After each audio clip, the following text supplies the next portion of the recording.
Hechos capítulo 24, hermanos. Hechos 24.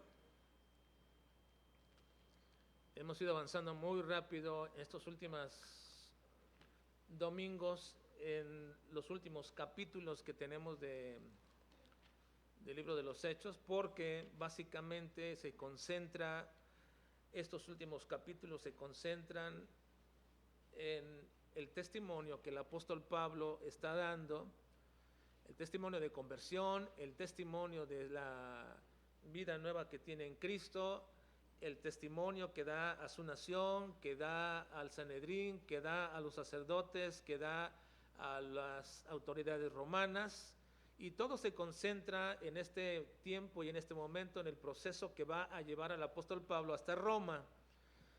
Así que es importante, hermanos, que podamos ir viendo el avance de todo este proceso, que en ese avance, en ese recorrido que se concentra Lucas para llevar a Pablo desde Jerusalén hasta Roma, en todo el proceso de dar testimonio, el testimonio que Pablo está dando es inobjetable. Nadie puede desmentir este testimonio, nadie puede desmentir el testimonio del apóstol Pablo, porque en este proceso del testimonio inobjetable Pablo está dando pruebas, y Pablo está también refiriéndose precisamente a Jesucristo como el autor de lo que él predica, y también está preponderando a la persona de Cristo como una persona humana, que es también Dios. Bueno, vamos ahora a la quinta parte de este testimonio inobjetable, y lo he titulado herejía o ignorancia. Herejía o ignorancia, una respuesta de ligereza teológica. Quizás algunos de ustedes han escuchado ya varias ocasiones desde algunos años atrás que de pronto personas han dado a llamar herejías algunas enseñanzas que predicamos y enseñamos desde nuestra iglesia, nuestro púlpito. Hay gente que ha llamado herejías a la soberanía de Dios, llamado herejías a la supremacía de Cristo, le han llamado herejías a toda la obra de redención determinada desde la eternidad. Y quizás en este punto, hermanos, es importante que en este pasaje podamos ver lo que el apóstol Pablo menciona en su testimonio respecto a este asunto. Por eso he llamado a esto herejía o ignorancia. Y una respuesta de ligereza teológica dirá herejías. No sé si me escuchan bien, yo aquí no me escucho. ¿Sí me escuchan bien? Y estoy un poquito mal no malo de la garganta, pero sí ya un poquito cerrada por la clase y el tiempo que hemos cantado también, ¿verdad? Pero espero que puedan escuchar bien. Bueno, desde hace siglos, hermanos, se ha usado una palabra para descalificar las enseñanzas de ciertos grupos, de ciertas personas. Y esa palabra es la palabra herejía, que se califica o que se dice herejía de algo que se califica de error, y que respecto a una doctrina se dice que ese error se sostiene con tal pertinacia, es decir, insistencia y obstinación, que algunos dicen no cometió un error al decirlo, está haciendo una herejía. Bueno, la palabra herejía, hermanos, es una palabra griega que no tenía en su inicio la connotación negativa que hoy día se le está dando. Originalmente, la palabra herejía viene de jairesis o herejía, que significa elección, es decir, una alternativa que alguien puede elegir.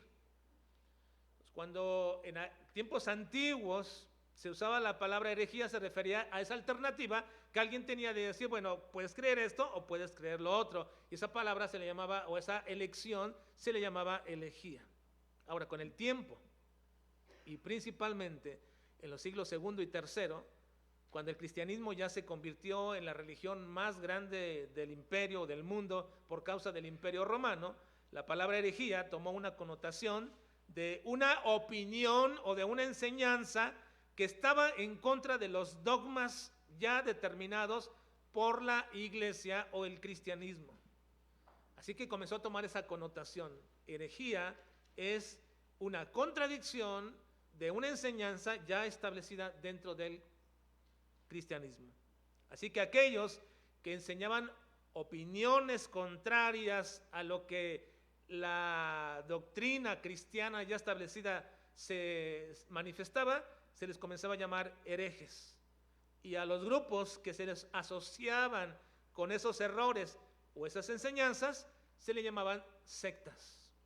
Así que el sectarismo provenía de herejías o opiniones contrarias a toda una doctrina o dogma ya establecido. Por cientos de años, hermanos, el catolicismo romano nos ha llamado herejes o sectas a todos aquellos que no profesamos el catolicismo romano, ni sus dogmas.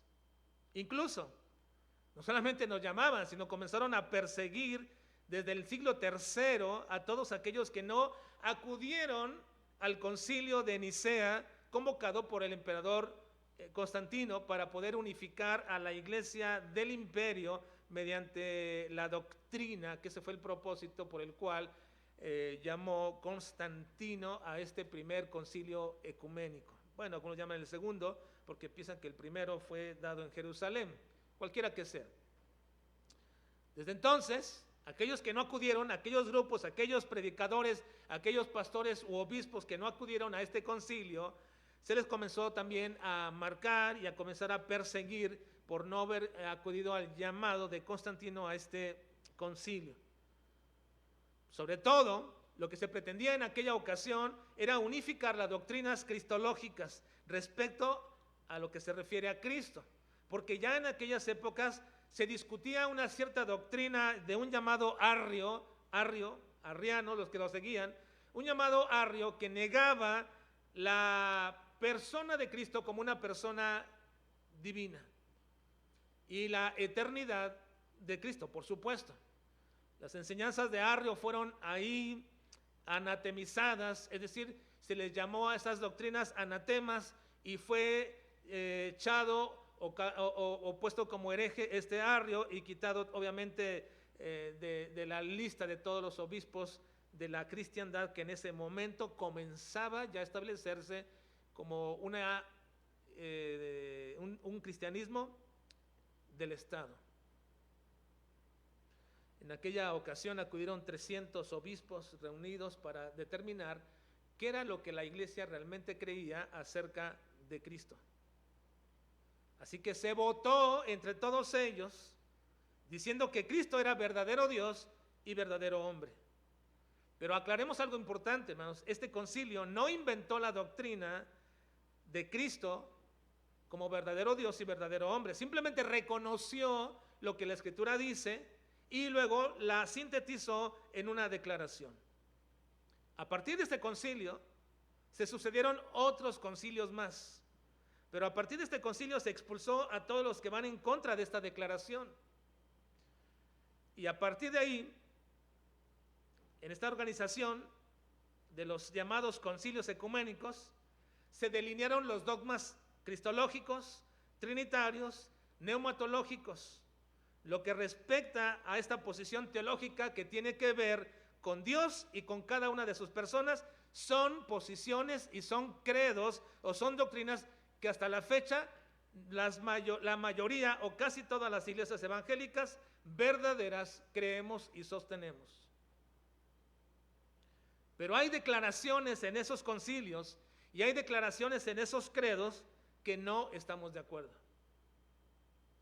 Pero lo que tiene que ver con la persona del Padre, del Hijo y del Espíritu Santo, lo seguimos creyendo y lo seguimos sosteniendo. No porque ellos lo inventaron, sino porque ellos reconocieron las verdades escriturales, las doctrinas que están en la Biblia. Y no es que nosotros creemos lo que dice el credo niceno, el credo de Calcedonia o el credo de Éfeso, concilios. No, no es por eso, sino simplemente estamos de acuerdo con ellos porque ellos reconocen lo que la Escritura dice. Pero lo que quiero decir con toda esta explicación que he mencionado, histórica, es que hoy día, hermanos, el término herejía se ha utilizado de manera muy liviana y muy superficial, simplemente para llamarle a aquello que una persona o un grupo no cree. Entonces dices que eres un hereje o es una herejía. Hoy día, hermanos, el término herejía se ha rebajado de esta manera y se ha mencionado de tal forma tan superficial que incluso ustedes pueden ver, hermanos, en desplegados que personas hacen en el internet, ya sea en cualquiera de las plataformas, y comienzan a llamar herejes o herejías a cosas que estoy seguro, hermanos, que no es más que ignorancia. Y por eso he puesto al título de ahora herejía o ignorancia, porque creo que hay una respuesta de ligereza teológica para aquellos que sin entender lo que están diciendo o lo que creen, simplemente le llaman herejía. Y muy livianamente, hermanos, estas personas manifiestan que es herejía aquello que la Biblia es muy enfática en enseñar. Por ejemplo, de la soberanía de Dios. Y aun cuando no es nuestro tema en esta mañana, la soberanía de Dios, en esta ocasión, respecto al texto que vamos a analizar, creo que sí va a ejemplificar nuestro texto de esta mañana de manera muy circunstancial cómo es que Pablo enfrenta la acusación de que sus enseñanzas son una herejía por medio de aquellos que de la misma manera también como los de ahora deshonestamente le llaman herejía aquello que no han estudiado y que se basan en la pura tradición denominacional o incluso en su propia flojera intelectual para no ponerse a estudiar y escudriñar las Escrituras y simplemente replican las opiniones de otros. Así que quiero utilizar, hermano, nuestro pasaje de esta mañana del testimonio de Pablo que va llevando en todo este proceso para llegar a Roma, para que veamos precisamente este asunto. ¿Es herejía esas opiniones o son ignorancia? Veamos entonces lo que dice nuestro texto en este día, y quiero decir de entrada, antes de poder estudiarlo, que la herejía sí existe, por supuesto. Las herejías existen y hay que condenarlas y hay que evidenciarlas, pero para poder hacer eso debes tener una convicción profunda de lo que crees, pero no basada esa convicción en tus opiniones, en tu tradición o en la opinión de otros, sino basada en tu conocimiento personal de la palabra de Dios. Tú podrías llamarle herejía a algo cuando tu conocimiento personal de la palabra de Dios te capacita para poder decirlo. Entonces vayamos en esta mañana a ver qué es este asunto en nuestro pasaje. Hechos capítulo 24, y vamos a leer versículos 1 al 9 para ver en este primer párrafo, hermanos, el ataque de los supuestos expertos, pero que están ajenos a la fe. Vean, por favor, versículos 1 al 9. Leamos. 5 días después,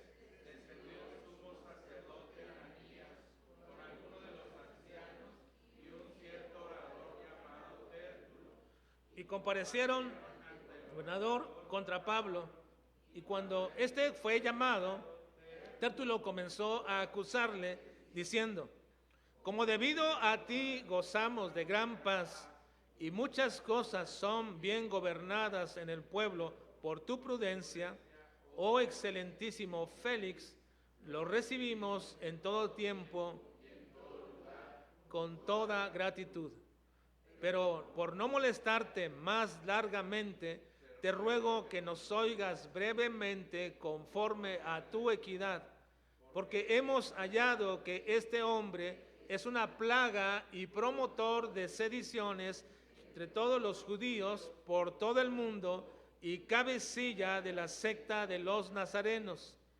Intentó también profanar el templo y prendiéndole quisimos juzgarle conforme a nuestra ley, pero interviniendo el tribuno Lisias con gran violencia le quitó de nuestras manos, mandando a sus acusadores que viniesen a ti. Tú mismo puedes, al juzgarle, de que le acusamos. Los judíos también confirmaban diciendo ser así todo. Bueno, hasta ahí.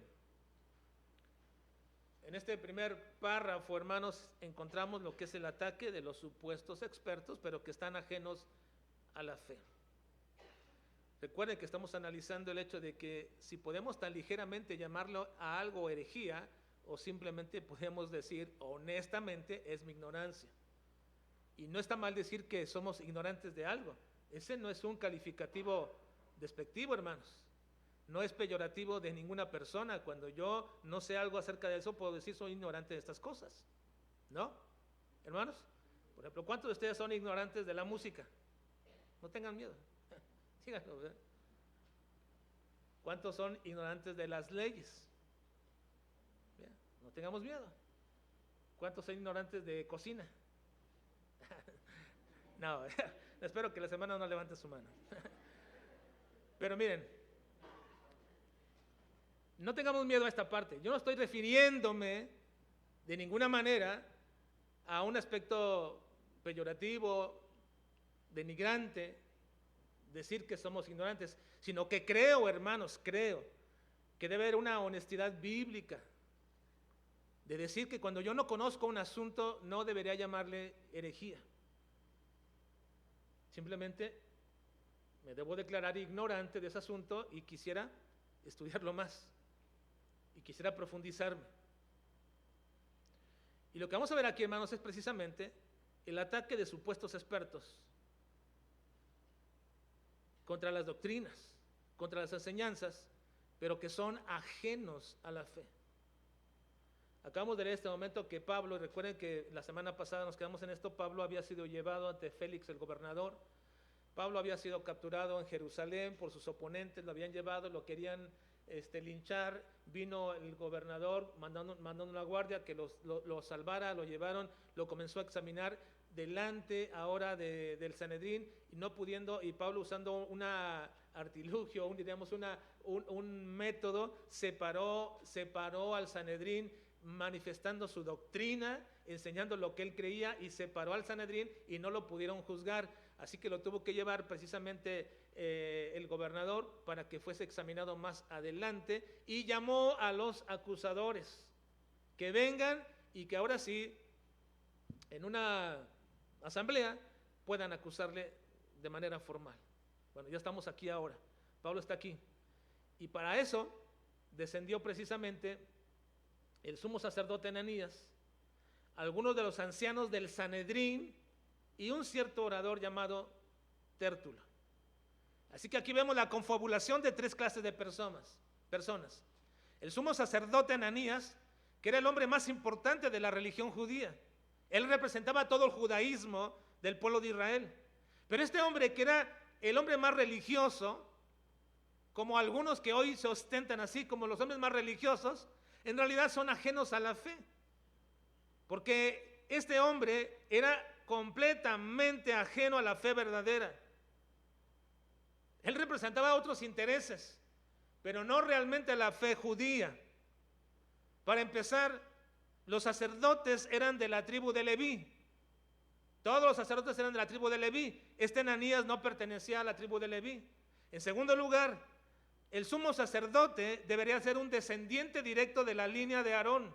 Nada más eran sumos sacerdotes los de la línea de Aarón. Este no pertenecía ni a la tribu de Leví, de la cual era procediente precisamente Aarón, pues tampoco era de la línea de Aarón.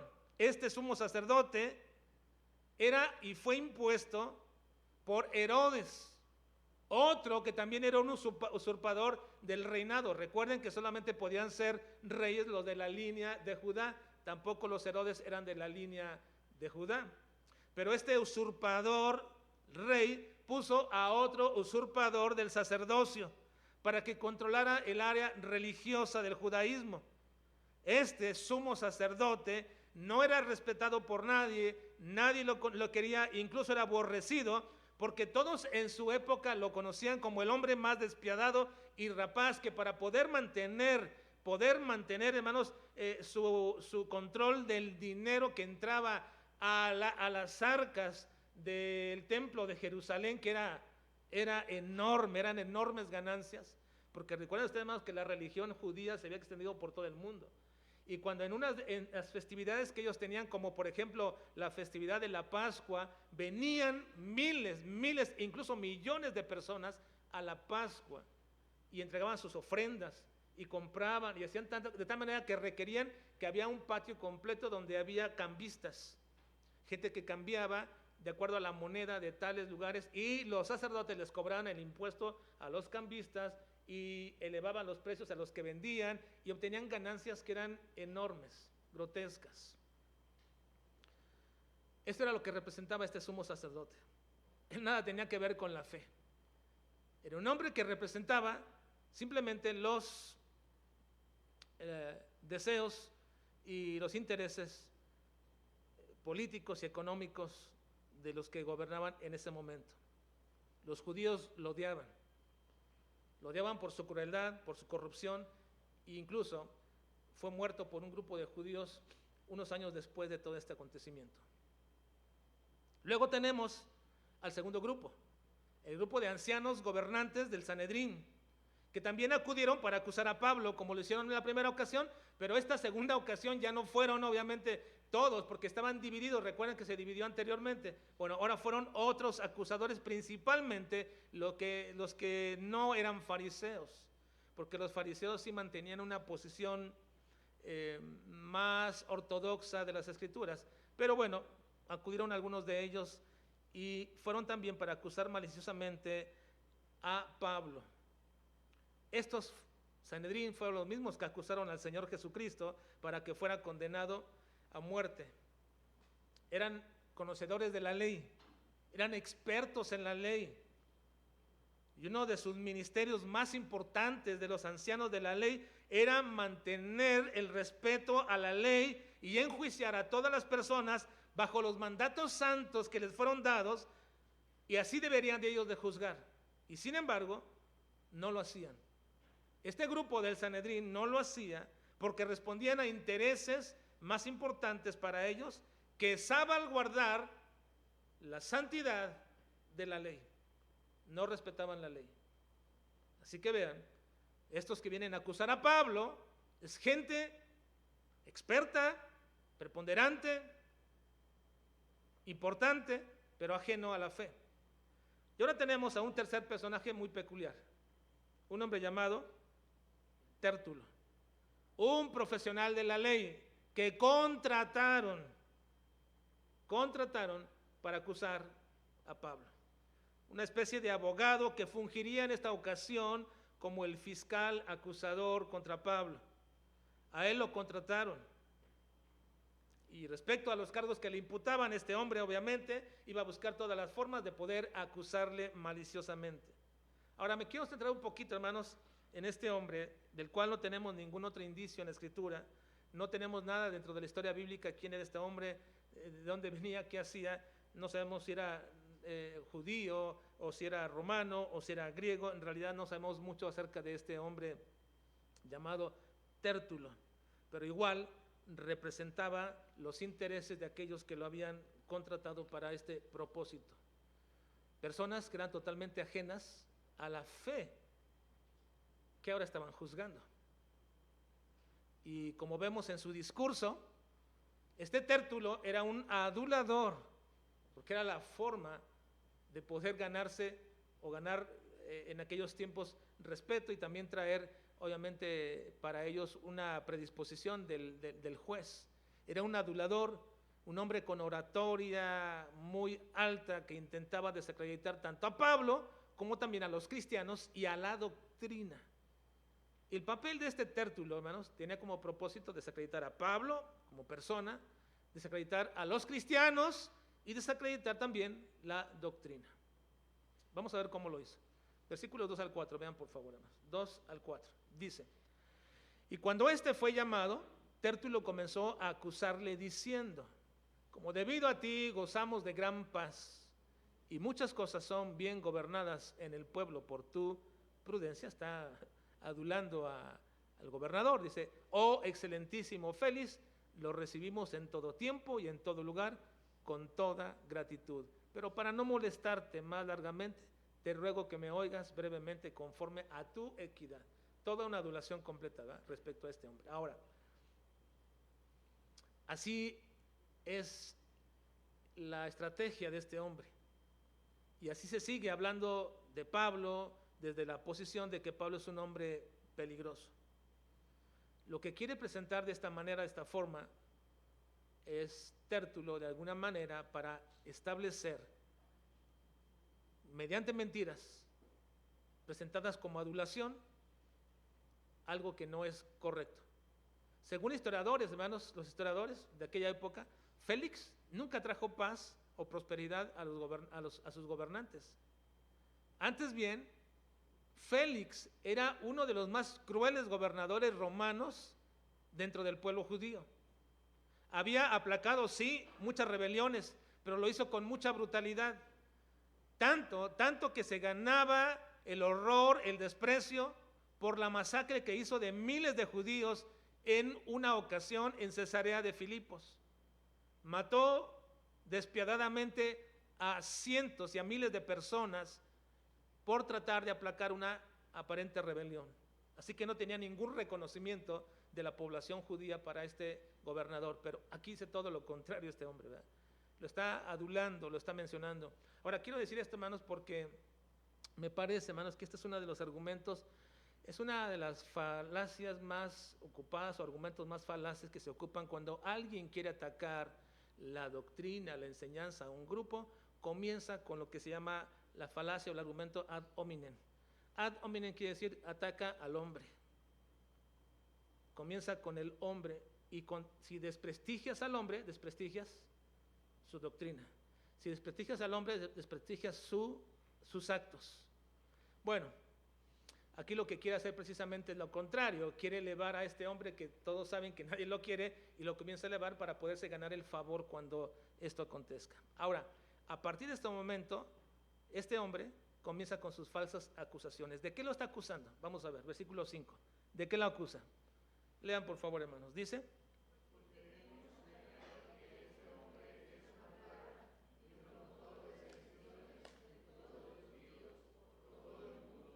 y cabecilla. Fíjense, así comienza su acusación. Esta es su estrategia, ad hominem, atacar al hombre. Hemos hallado que este hombre es una plaga,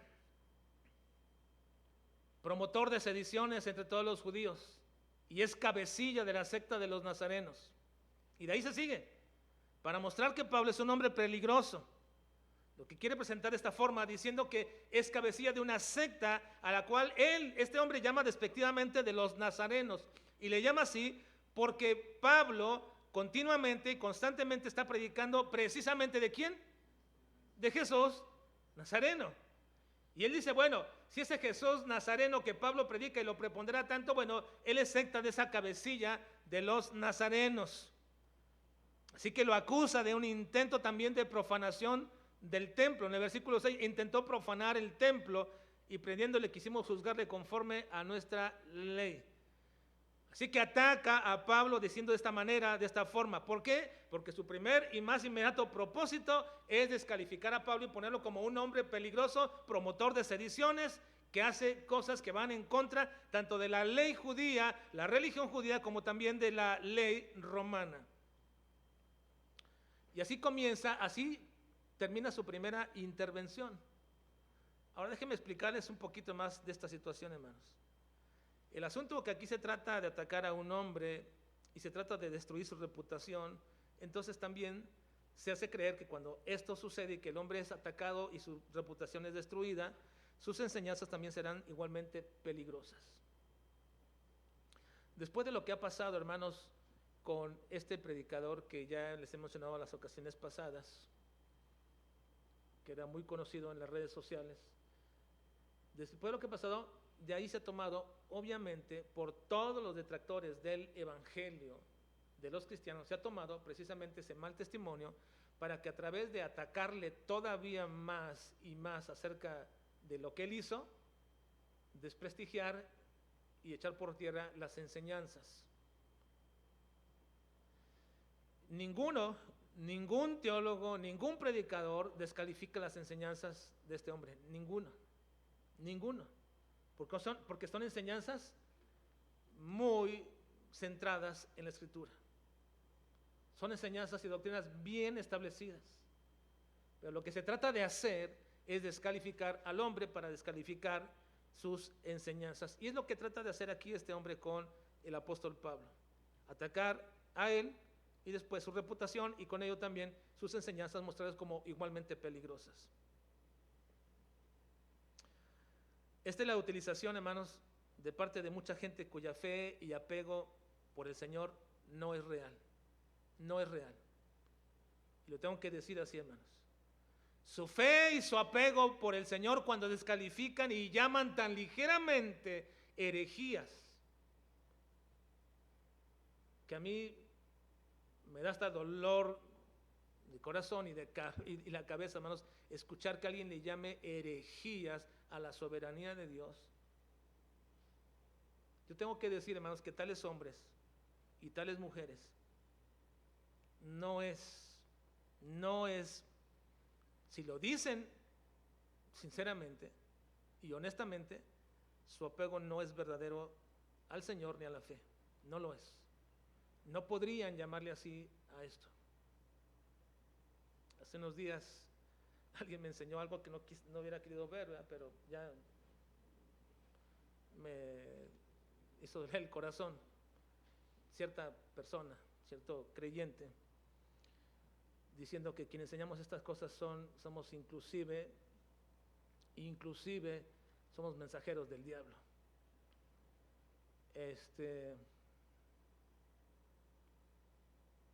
¿Cómo puede alguien tener la ligereza de llamar esto así, hermanos? ¿Cómo puede tener la ligereza de llamarle esto así a quienes predicamos la santidad, la soberanía de Dios, todas sus perfecciones, solo porque no estás de acuerdo o no entiendes o no comprendes cosas muy especiales de la Escritura y que te resultan chocantes a tu mente y a tu corazón, pero que no has entendido? ¿Hay una ligereza, hermanos, en hacer esto? Hay una ligereza.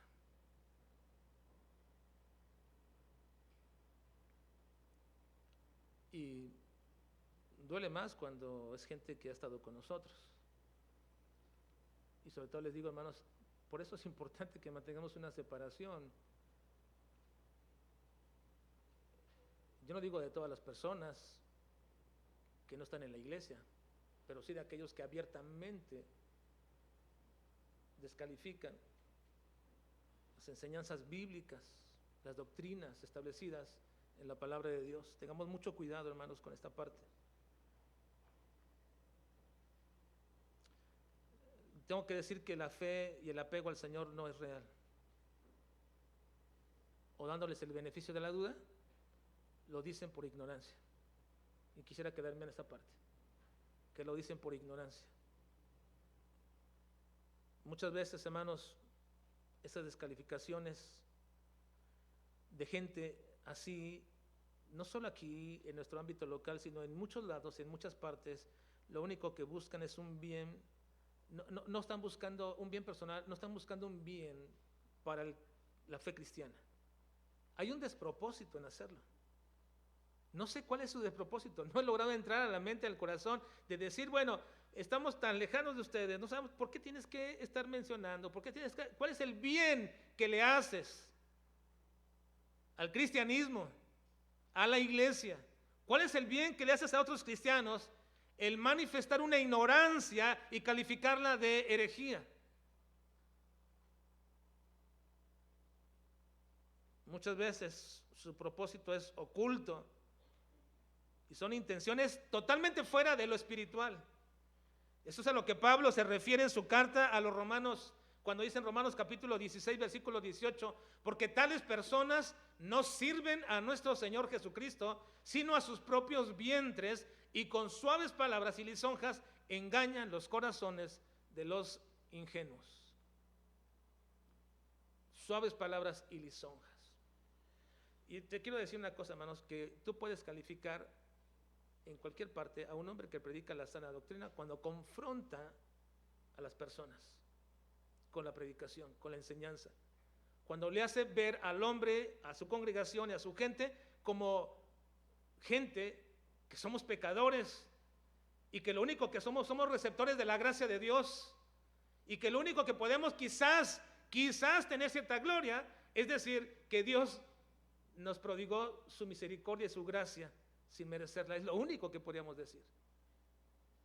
Pero cuando tú escuchas a aduladores, a gente que entretiene a su congregación, a gente que le eleva su estimación, que lo prepondera diciéndole que puedes echar y que puedes salir adelante y que tienes todas las capacidades y que puedes ser la mejor persona, el mejor esposo, la mejor esposa, los mejores hijos, y te quieren echar porras continuamente respecto a asunto, y sales prácticamente del templo con esa idea.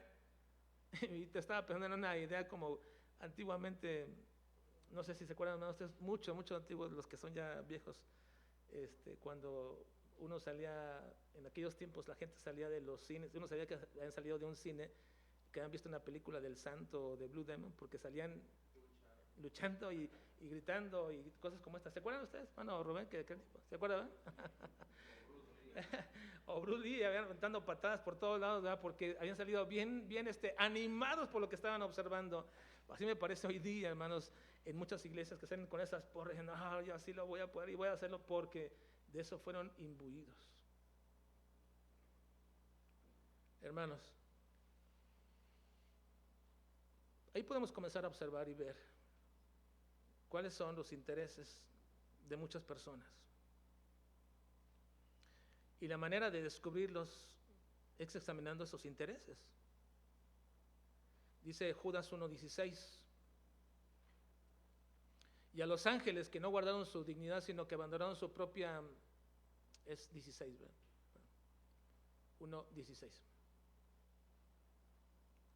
Dice, estos son murmuradores, querellosos, que andan según sus propios deseos, cuya boca habla cosas infladas, adulando a las personas para sacar provecho. Ahora vean, no está oculto. Después de que hacen todo un show de adulación a las personas y animándoles y todo eso, ahora si viene después, ya viene el cebo que picaron, y así atraen lo que quieren, ¿verdad? Lo que desean. Bueno, en esta primera parte vemos que hay un ataque de supuestos expertos, pero que lo que manifiestan y lo que vemos es que son ajenos a la fe. Y no tengo ningún problema, hermanos, en que la gente pueda decir, la verdad, pues no entiendo, no sé a lo que se refiere, no entiendo bien ese asunto doctrinal. Bueno, qué bueno, porque estás en el campo correcto y en el deseo, y que el Espíritu Santo te lleve a ese entendimiento de la palabra, a esa comprensión de la palabra. Pero cuando alguien lo hace dolosamente, hermanos, definitivamente está ocultando un deseo y una intención que no es espiritual. No es espiritual. Vayamos a la segunda parte para culminar esta mañana, hermanos.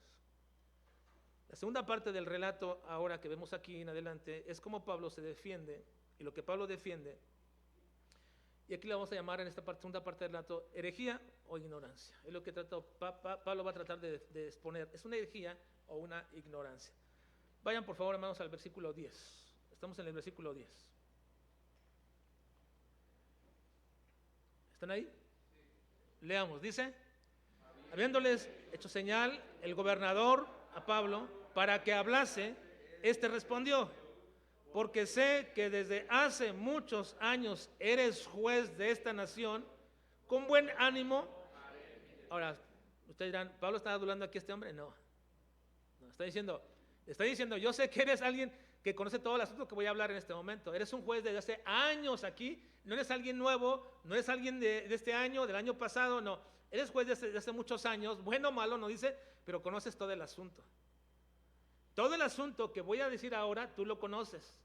Porque como decía Pablo en otra ocasión, no es algo que se hizo en oculto, no algo que pasó desapercibido. De hecho, la muerte de Jesucristo fue algo que no pasó desapercibido ni para la historia, de tal manera que se registra hoy día, y aunque algunos lo quieran ocultar diciendo, estamos en el año 2024 de la era común, no, ahora lo quieren ocultar, pero todo el mundo ha establecido que era después de Cristo, porque Cristo marcaba el tiempo de el tiempo de la humanidad. Ahora lo tratan de ocultar y decir de muchas maneras. Pero fíjense, hermanos, no fue algo que estaba en oculto, y así lo menciona Pablo. Sé que eres juez desde hace muchos años de esta nación, entonces de buena gana voy a decir mi defensa. Versículo 11 dice: como tú puedes cerciorarte, no hace más de 12 días que subí. Está diciendo Pablo, hay pruebas y tú te puedes cerciorar. Esto sucedió hace 12 días, no fue hace mucho tiempo. Así que hay pruebas fáciles que puedo acudir y llamar para mi defensa. Te puedes cerciorar de esto. Versículo 12: no me hallaron disputando con ninguno, ni amotinando a la multitud, ni en el templo, ni en la sinagoga, ni en la ciudad. ¿Se puede comprobar eso? Sí, hace 12 días. Aquí hay gente que puede decirte, si hice eso, amotiné a la multitud, vine al templo, lo deshonré, vine a las sinagogas, vine a la ciudad. Nada de eso te pueden probar. Versículo 13, ni te pueden probar las cosas de que ahora me acusan. Ahora aquí viene lo importante más. Versículo 14 dice: pero esto te confieso, que según el camino que ellos llaman herejía, así sirvo al Dios de mis padres, creyendo todas las cosas que la ley y en los profetas están escritas, teniendo esperanza en Dios, la cual ellos también abrigan, de que ha de haber resurrección de los muertos, así de justos como de injustos. Y por esto procuro tener siempre una conciencia sin ofensa ante Dios y ante los hombres. Pero pasados algunos años vine a hacer limosna a mi nación y presentar ofrendas. Estaba en ello cuando unos judíos de Asia me hallaron purificando en el templo, no con multitud ni con alboroto. Ellos deberían comparecer ante ti y acusarme si contra mí tienen algo. O digan estos mismos si hallaron en mí alguna cosa mal hecha cuando comparecí ante el concilio, a no ser que estando entre ellos prorrumpí en alta voz acerca de la resurrección de los muertos. Soy juzgado hoy por vosotros. Entonces Félix, oídas estas cosas, estando bien informado de este camino, les aplazó diciendo: cuando descendieren el tribuno Licias, acabaré de conocer de vuestro asunto. Bueno, vean esta parte, hermanos. Pablo expresa de manera muy sencilla su defensa. No te pueden probar ninguna cosa de que me están acusando ahora, porque todas esas acusaciones eran falsas. Ahora, esto va a servir de apoyo para mostrar, hermanos, que así como lo acusaban a Pablo de hechos falsos, es también de la misma manera lo que hacen aquellos que llaman herejías. No pueden probar que es una herejía. Normalmente aquellos que llaman herejía a una doctrina no pueden probar que es una herejía. Dice Pablo, el camino que ellos llaman herejía. Según ellos, llaman herejía. Pablo usa el nombre el camino para referirse aquí, hermanos, al incipiente cristianismo. Así eran llamados. Los cristianos al inicio, hermanos, eran llamados los del camino. ¿Por qué eran llamados los del camino, hermanos? Así eran llamados, los del camino. Y van a ver ustedes continuamente en todo el rato de Hechos que continuamente se refiere a ellos como los del camino. ¿Por qué eran llamados del camino? Precisamente porque hacen un énfasis muy importante en Jesucristo como el único y verdadero camino. Porque Cristo dijo, yo soy el camino, la verdad y la vida. Y nadie viene al Padre si no es por mí. Nadie va a Jesucristo por venir a esta iglesia. ¿Eso es cierto, hermanos, o no? Nadie va a ir al Padre, nadie va a ir al cielo por venir a esta o cualquier otra iglesia. Nadie. Nadie va a ir al cielo por tomar un servicio, por tomar un ministerio, por dar una ofrenda. Nadie. Solamente irán al Padre aquellos que toman el verdadero camino. ¿Y quién es el camino? Es Cristo. Cristo dijo, soy el camino, no uno de los caminos. No un camino, soy el camino. Si hay único para el Padre, yo soy ese. Si hay una única verdad, yo soy esa verdad, dice Cristo. Y si hay única forma de vivir, yo soy esa vida.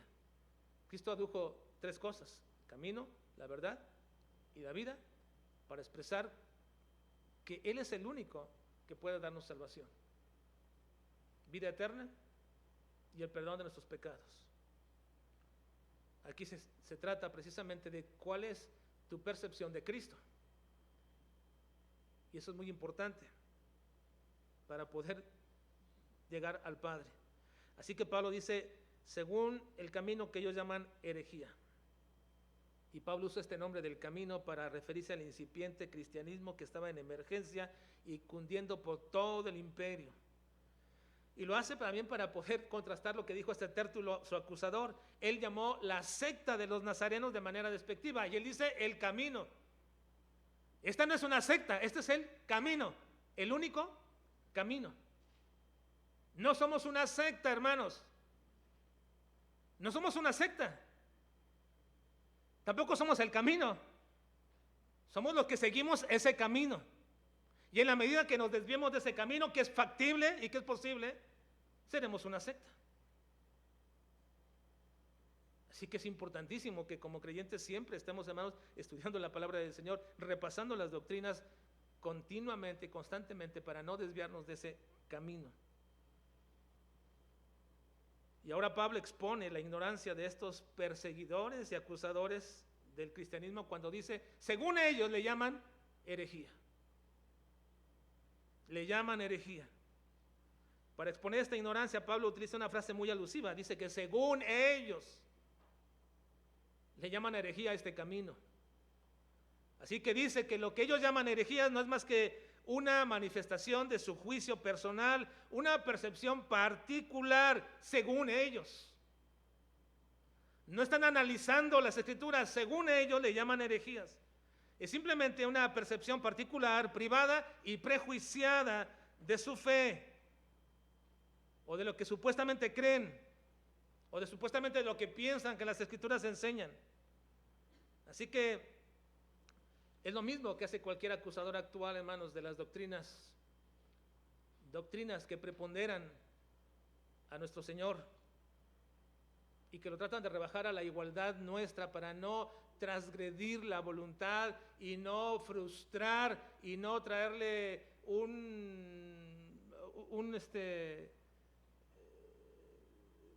¿cómo llamarle?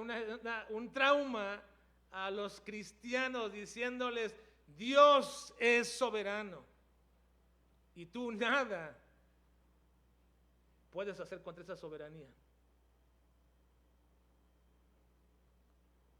Y lo mismo, hermanos, es lo que hacen actualmente los acusadores. Pero siguiendo a Pablo, hermanos, en su argumento, muestra que el uso de la palabra herejía, tanto en ese tiempo como ahora, está fundada en una ignorancia y no en un conocimiento de las Escrituras. Miren cómo Pablo dice Pablo que lo que él cree y según el camino está fundado en la Escritura. Y lo que aquellos dicen, según ellos, llaman herejías. Pero Pablo dice, lo que yo predico está fundado en las Escrituras. Miren cómo lo dice. Ven el versículo, perdón, lo perdí aquí. Ven el versículo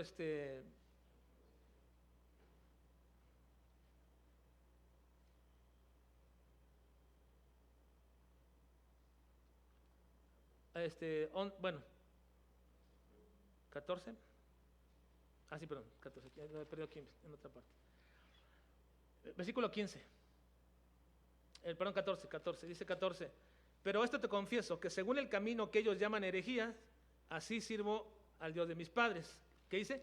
Creyendo todas las cosas que están en la ley y en los profetas están escritas. Creyendo todas las cosas que en la ley y en los profetas están escritas.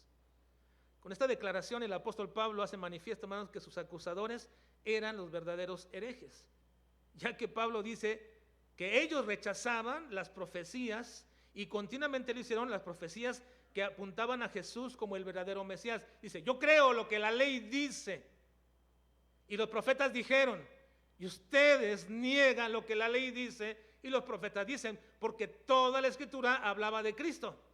Toda la escritura apuntaba a Cristo y toda la escritura probaba que Jesús era el Cristo que había de venir, pero ustedes no lo creyeron. Dice Juan 15, 23 y 24, en ese sentido dice, el que me aborrece a mí, también a mi Padre aborrece. Si yo no hubiese hecho entre ellos obras que ninguno otro ha hecho, no tendrían pecado. Pero ahora han venido y han aborrecido a mí y a mi Padre.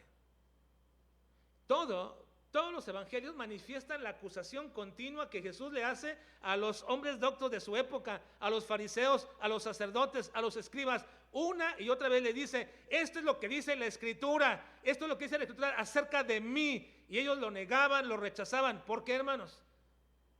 ¿Por qué lo hacían? Bueno, sus intereses ocultos podemos evidenciarlos de alguna manera, pero lo que sí es concreto y es correcto, hermanos, decir que estos hombres eran herejes porque negaban lo que la Escritura dice.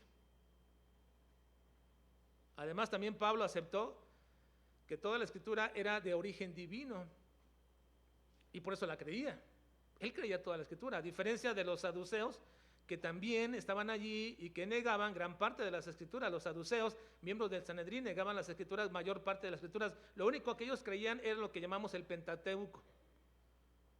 Esos son los modernos teólogos liberales que niegan la veracidad de todas las Escrituras y rebajan todo lo sobrenatural a algo que tiene una explicación natural. ¿Han visto esos programas en National Geographic? ¿Qué programas son?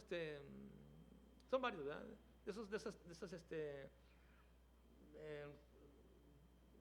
History Channel y todas esas cosas, ¿verdad? Donde tratan de darle una explicación a eventos bíblicos. ¿Los han visto? Dicen, bueno, y la gente está atraída por eso. Va a hablar de la Biblia. Cristianos son atraídos diciendo, bueno, el Mar Rojo en realidad no fue un milagro, se dividió porque en aquella época había un viento que venía tan recio en ese momento y comienzan a usar un montón de cosas de decir, de tal manera que dicen, y esto sucedió, se abrió, pero no se abrió todo el Mar Rojo por el medio, fue realmente un pequeño riachuelo que trae, y cosas como estas, comienzan a dar un montón de explicaciones para explicar un milagro. Y cristianos que no están apercibidos de eso dicen, pues sí, tiene lógica, es cierto. ¿Qué es lo que están haciendo, hermanos?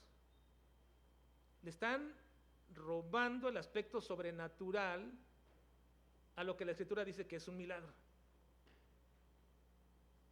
Y hacer esto, están rebajando las Escrituras a algo que dice, puedes creerlo, porque tienen explicación lógica. No, debemos creerlo porque no tienen explicación lógica. Y la única explicación es porque creemos en un Dios sobrenatural que tiene el poder de transformar las cosas como Él quiere, porque Él las creó y puede transformar el corazón de todos nosotros, y lo ha hecho. Somos criaturas nuevas. Así que, hermanos, Pablo está diciéndoles a este grupo de saduceos que ellos son los herejes porque no creen en las verdades sobrenaturales de Dios, pero también le está diciendo a los fariseos que estaban allí también y que creían como él en toda la Escritura era de Dios y creían que había milagros, pero también la querían racionalizar de acuerdo a sus circunstancias. No la creían en realidad toda, aunque creían que era de Dios y creían que todo era de Dios, en realidad trataban de negar las verdades que no les convenían, como por ejemplo la identidad divina de Cristo, que ese es el problema más grande de su época, y es la condenación de los judíos. Ellos negaban la identidad verdadera de Cristo, Y tenían frente a ellos los milagros, y tenían las escrituras, y tenían lo que dice la escritura, y algunos decían, lo ha hecho todo conforme a la ley, lo ha hecho todo como dice la escritura. Y otros decían, no, este hombre es un mentiroso. No, este hombre lo hace por Belcebú. No, este hombre no puede ser de Dios, porque quebranta la ley de Dios haciendo un milagro en el día sábado. Y se enojaban con la gente. ¿Vean a qué grado llegaban a este punto, hermanos? De que decían, bueno, creemos todo eso, pero ¿a qué grado llegaban de que decían a la gente y se enojaban con ella al decirle, si quieren ser sanados por este hombre, vengan, pero no vengan en el día sábado? O sea, ¿hasta dónde llegaba, hermanos, su condición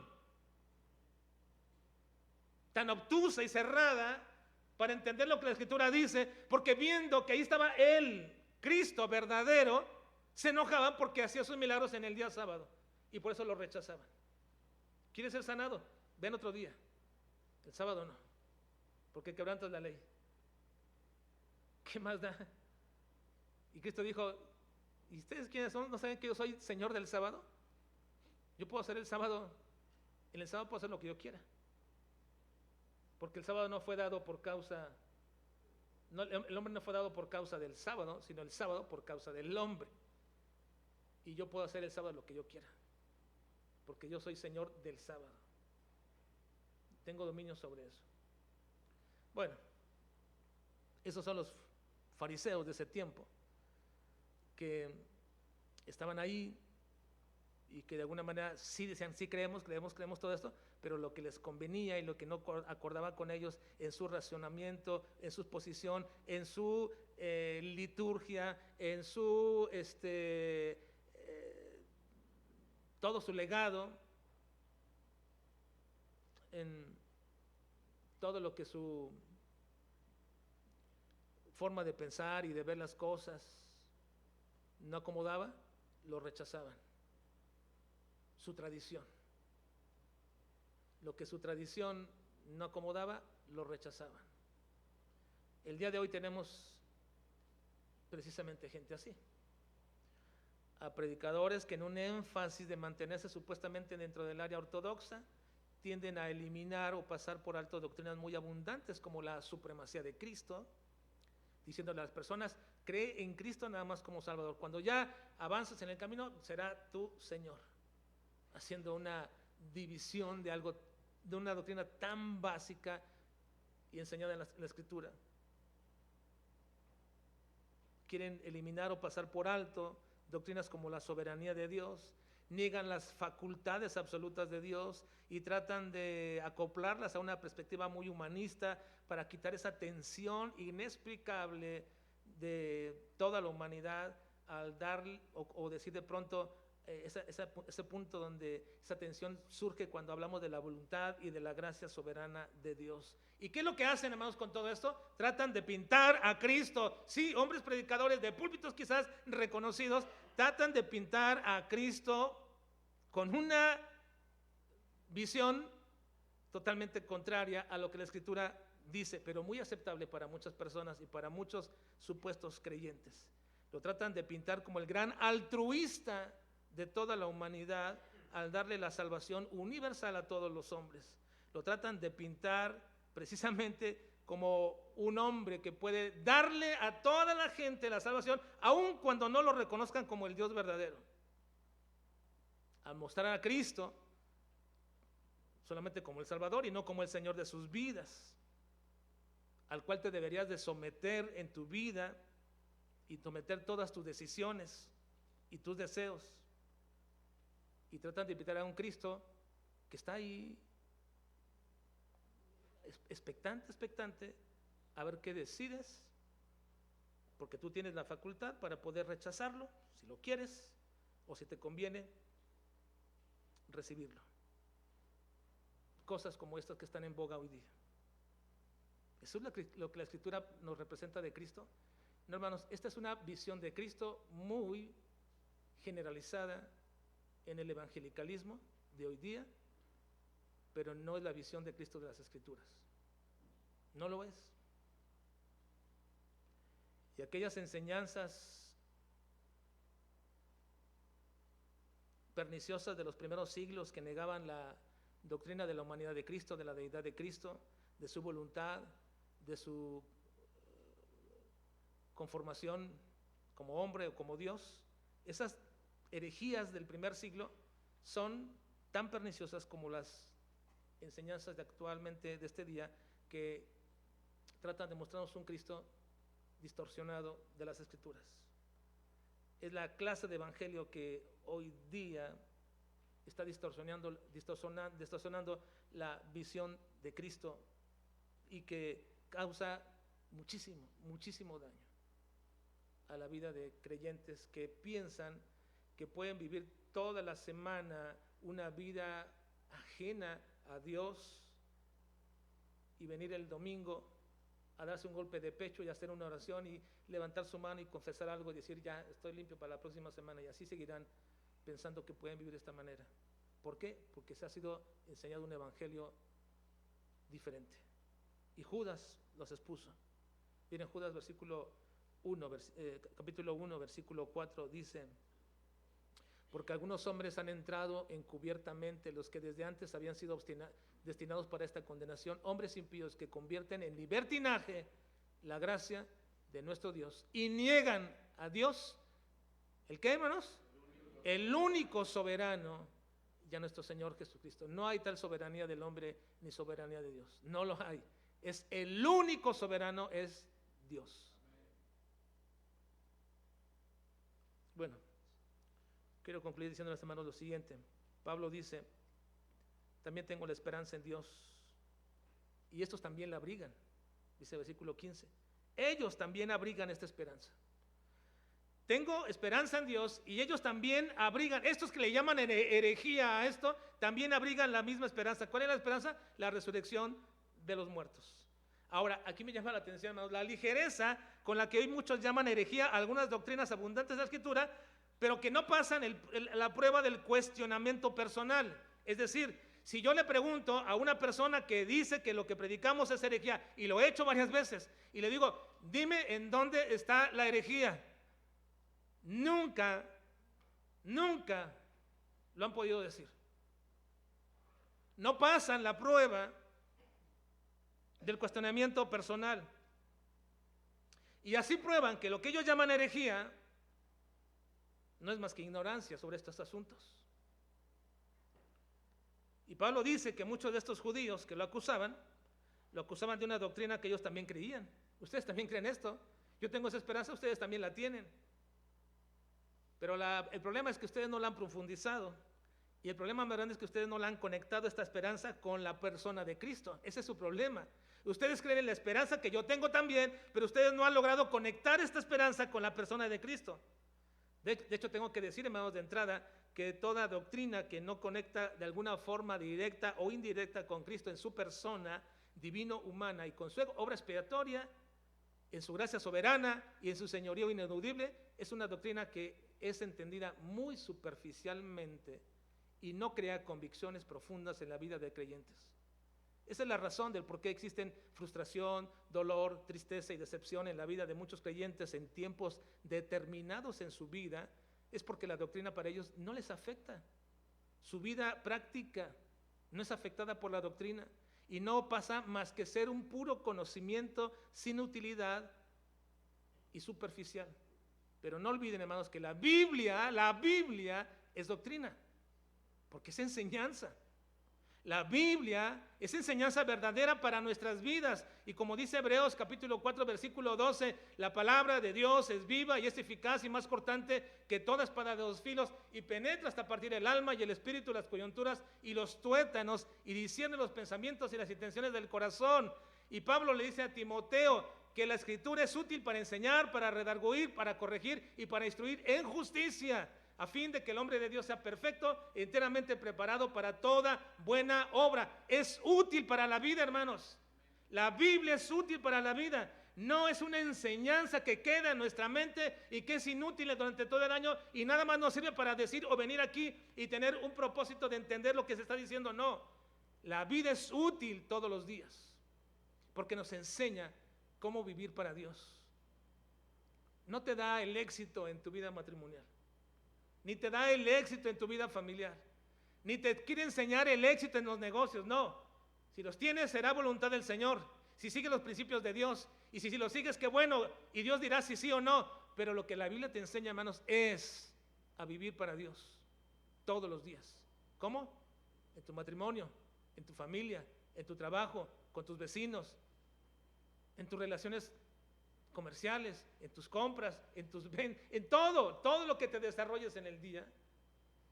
La Biblia es útil para enseñarnos a vivir para glorificar a Dios. Así que, amados, el problema era una falta de conexión doctrinal de las verdades que se creen con toda la Escritura. Ese es el problema de muchos que llaman hoy día herejía algunas cosas. No han logrado conectar las verdades que ellos creen con toda la persona y la obra de Cristo. No la han logrado conectar. Es una falta de conexión doctrinal de las verdades que se creen de toda la Escritura. No es una conexión lógica, no es una conexión racional, no es que la conectes con el prejuicio humanista, sino es conectar la Escritura con la Escritura de manera espiritual, tal como la Biblia dice que así es. Y eso requiere de nosotros, sinceramente, tener un aprecio y amor por la Escritura y leerla y comenzar a conectar esto con aquello y comenzar a eslabonar todo lo que la Biblia dice. Primera carta a los Corintios, Pablo dice, versículos 11 y 16, porque ¿quién de los hombres sabe las cosas del hombre, sino el espíritu del hombre que está en él? Así tampoco nadie conoció las cosas de Dios, sino el espíritu de Dios. Y nosotros no hemos recibido el espíritu del mundo, sino el espíritu que proviene de Dios, para que sepamos lo que Dios nos ha concedido, lo cual también hablamos, no con palabras enseñadas por sabiduría humana, sino con las que enseña el Espíritu, acomodando lo espiritual a lo espiritual. Pero el hombre natural, que no tiene a Cristo, el que no cree, no percibe las cosas que son del Espíritu de Dios, porque para él son locura y no las puede entender, porque se han de discernir espiritualmente. En cambio, el espiritual juzga todas las cosas, pero él no es juzgado de nadie. Porque ¿quién conoció la mente del Señor? ¿Quién le instruirá? Mas nosotros tenemos la mente de Cristo. Qué bendición que podamos, hermanos, conectar la Escritura con la Escritura. Y no por nuestra falta de amor y apego a la palabra e ignorancia, digamos que algo es herejía. Ahora les digo, hermanos, y culmino, que la ligereza de algunos de llamar herejía a lo que desconocen, les dije al principio, no pasa la prueba personal de lo que ellos dicen creer, no la pasa. Porque si le preguntas a una persona, y lo he hecho, si esta persona cree en la soberanía de Dios, me va a decir, y me han dicho, sí cree en la soberanía de Dios. Y si le dices que si él cree que Dios está bajo el control de todo lo que sucede, te dirá que sí, lo creo. Pero luego si le preguntas que las cosas buenas o malas que te han acontecido en tu vida fueron determinadas por Dios, te dirá, no, eso es imposible. Y la razón es que no conectan toda la Escritura. Y pasan por alto enseñanzas muy consistentes en toda la Escritura que enseña que sí es, que así es, que Dios en su pleno designio, en su buena voluntad y sabiduría santa, lo ha preparado todo para fines más altos y gloriosos que los que yo puedo entender. ¿Así lo entendió Job o no? Dice Job, después en el periodo de su prueba terrible que pasó, dice, él le dijo, como suelen hablar cualquiera de las mujeres fatuas, has hablado, ¿qué? ¿Recibiremos de Dios el bien y el mal no lo recibiremos? Y queda clara el comentario. Esta es la palabra de Job. Uno dirá, bueno, es que Job está equivocado en lo que decía, pero ¿qué dice la siguiente parte, hermanos? Y esas palabras son del Espíritu Santo, porque es el comentario del Espíritu Santo a las palabras de Job. ¿Qué dice? En todo esto, no pecó Job con sus labios. ¿Estaba equivocado Job? No. El comentario del Espíritu Santo a este pasaje dice, en todo esto no pecó Job con lo que dijo con sus labios. No se equivocó. ¿O qué decir? Si lo entendieron, ¿lo entendió José? Por supuesto. Entendió que el aborrecimiento de sus hermanos y que todo lo que le hacían no había sido preparado por Dios para llevarlo a un punto muy alto. Hermanos, ¿lo entendió o no lo entendió? ¿O qué decir de Daniel? Que la muerte de sus padres, que la ruina de su ciudad fue preparado y ordenado por el Señor para llevarlo a un punto más alto. ¿O qué decir de Esther? ¿O qué decir de David? ¿O qué decir de cada personaje? Noten ustedes, hermanos, que todos ellos en algún momento llegaron a entender que todo lo que aconteció en sus vidas estaba preparado para llevarlos a un propósito más alto y sublime que lo que ellos alcanzaban a ver.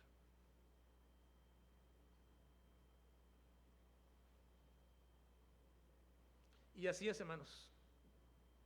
Bajo este entendimiento, no solamente aceptamos esta doctrina, sino que también nuestra alma, al conocerla y entenderla y conectarla, también nuestra alma descansa. Descansa, hermanos. Yo he descansado en la soberanía de Dios en asuntos que me han dolido. Y yo digo, Señor, tú jamás te has equivocado en lo que haces. Me duele y soy humano, pero tengo tu gracia. Y sobre todo tengo la visión de que todo lo que has hecho no fue error, no fue fatalismo, no fue culpa de nadie. Hay un propósito soberano en esto. Y me gozaré el día cuando lo sepa. Pero hoy me gozo, aunque no lo sepa. Porque sé que tengo un Dios que con las mismas manos con que nos inflige a veces dolor, son las mismas manos también que nos acarician, sustentan y cuidan. Y que esas mismas manos están forjando mi vida para sus propósitos gloriosos. David dijo así. Bien, terminemos leyendo esto. ¿Qué dijo David? Entonces David dijo a Gad: estoy en grande angustia. Ruego que yo caiga en la mano de Jehová, porque sus misericordias son muchas en extremo, pero que no caiga en manos de hombres. David entendió esto cuando le dijeron: ¿qué quieres? ¿Caer en manos de hombres o en manos de Dios? Y él dijo: no, en las de Dios. ¿Por qué? Porque esas manos de Dios que me van a afligir también son llenas de misericordia y de gracia. No así los de los hombres. Ellos, los hombres, te quieren acabar. Los hombres quieren derrotarte, humillarte. Pero no es así. Dios, cuando me quiere humillar, me humilla para que yo entienda y comprenda y después me ponga en el lugar que Él quiere. Dios, cuando me quiere afligir, me aflige para que yo entienda después que eso es fortaleza para mi vida. Dios, cuando me quiere quitar mi ego, me hace perder muchas cosas para que después pueda mantenerme humilde como Él quiere siempre. Hermanos, simple y sencillamente, mucha gente le llama herejías a aquello que no han logrado conectar en la Escritura lo que la Escritura dice. Pero nosotros estamos en ese proceso, ¿no, hermanos? Vamos en ese avance. No es un adoctrinamiento, como dicen algunos, erróneo. Es un adoctrinamiento bíblico. Es llevarnos a este proceso y usted lo tiene que llevar a cabo. Y cuando usted le pregunten acerca de lo que cree, usted pueda pasar el examen personal sobre este asunto. ¿Por qué crees en un Dios soberano? Por esto y por esto. Vamos a orar, por favor. Padre, te agradecemos en esta mañana porque reconocemos que tú nos has dado tu palabra, no solamente como un ánimo superficial, sino como la manera de instruirnos y decirnos quién y cómo eres tú y qué es lo que haces, para que no seamos arrastrados de buenos pensamientos religiosos, de un idealismo, de un humanismo que trata de ser condescendiente o de elevarse a la posición que tú tienes, Dios. Ayúdanos Ayúdanos, Padre. Guarda nuestras vidas, guarda nuestro corazón, guarda nuestra mente y permítenos siempre estar preparados, como tu palabra dice, Señor, para presentar defensa contra aquellos que demanden razón de la esperanza que hay en nosotros. Ayúdanos, Padre, porque no solamente se trata, Señor, de tener respuestas para alguien, se trata de tener respuestas para nosotros mismos cuando las adversidades y las vicisitudes de la vida nos lleguen. Ayúdanos, Padre, a crecer más en la fe, a crecer más en tu palabra. Te lo suplicamos y lo pedimos en Cristo Jesús. Amén.